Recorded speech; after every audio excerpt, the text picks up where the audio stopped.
আলসাময় একটা জীবন, লোভ, মরিচিকা, মায়াজাল।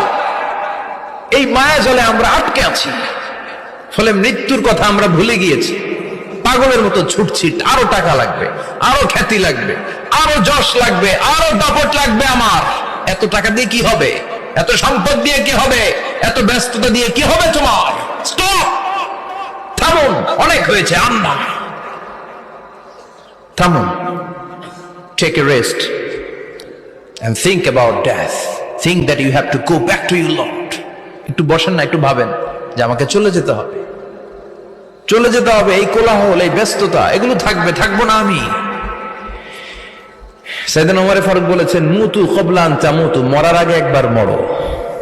হাসিবু ক্বাবলা আন তুহাসাবু আলাইকুম, তোমার হিসাব নেওয়ার আগে তুমি একবার নিজের হিসাবটা করো না। কাগজ বের করে একটু লিখো না কি কি ভালো কাজ